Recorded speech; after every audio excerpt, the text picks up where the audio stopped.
ആദർശബന്ധിത ഐക്യത്തോടുകൂടെ ഈ ഐക്യ സമ്മേളനം നടക്കുന്നത്. ഇതിൻ്റെ പ്രത്യേകത അതാണ്. ആദർശബന്ധിത ഐക്യമെന്ന് പറയാൻ കാരണം ഇതുപോലുള്ള വിഷയത്തിൽ ആദർശങ്ങളുമായി ഒന്നിക്കാത്തവർ എങ്ങനെയാണ് ഐക്യപ്പെടുക? മക്ബറകളിലേക്കായിരിക്കും കുറേ വഖഫുകൾ ഉണ്ടാകുക, കുറേ വഖഫുകൾ മൗലൂദ് ഓതാനായിരിക്കും, കുറേ വഖഫുകൾ ഈ റാത്തീബ് ചെല്ലാനായിരിക്കും. ഇവിടങ്ങളിലൊക്കെയുള്ള വഖഫുകൾ ഒരു ഭാഗം മക്ബറ വിളിക്കണമെന്ന് പറയുമ്പോൾ, ഒരു ഭാഗം റാത്തീബ് ചെല്ലാൻ പാടില്ലെന്ന് പറയുമ്പോൾ അവരുമായി എങ്ങനെയാണ് വഖഫ് സംരക്ഷണത്തിന് വേണ്ടി നമുക്ക് സംഗമിക്കാൻ കഴിയുക? ഇവിടെ 4 ജംഇയ്യത്തുൽ ഉലമായുടെയും വഖഫ് സംരക്ഷണത്തിന്റെ വിഷയത്തിൽ, ആദർശത്തിന്റെ വിഷയത്തിൽ ഒന്നിച്ചുകൊണ്ട് ഞാൻ എൻ്റെ പ്രിയപ്പെട്ടവരോട് പറയാനുള്ളത്, വഖഫ് ഇന്നും ഇന്നലെയും തുടങ്ങിയതല്ല.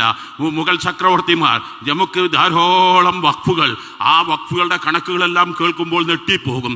ഇവിടെ പലരും ഭരിച്ചു, അവരെല്ലാം വഖഫുകൾ സംരക്ഷിച്ചു. എന്നാൽ ഇപ്പോൾ വന്ന ഭേദഗതി ബില്ല് മുസ്ലിമീങ്ങളുടെ പുരാതനമായ നൂറ്റാണ്ടുകൾ സഹസ്രാബ്ദങ്ങൾ പഴക്കമുള്ള വഖഫുകളെല്ലാം അത് പിടിച്ചടക്കാനുള്ള, അത് മറ്റ് വിഭാഗത്തിൽ പിടിച്ചടക്കാനുള്ള ചില പോംവഴികളാണ്. ഇതിൽ പ്രതിഷേധിക്കാതിരിക്കാൻ ഒരു മുസ്ലിമിന്, ഒരു മുഅ്മിന് എന്നല്ല, ഒരു മനസാക്ഷിക്ക് ഇന്ത്യയിലുള്ള ഈ 144 കോടികളും സത്യാന്വേഷികളാണോ അവർക്ക് കഴിയാതിരിക്കുകയില്ല.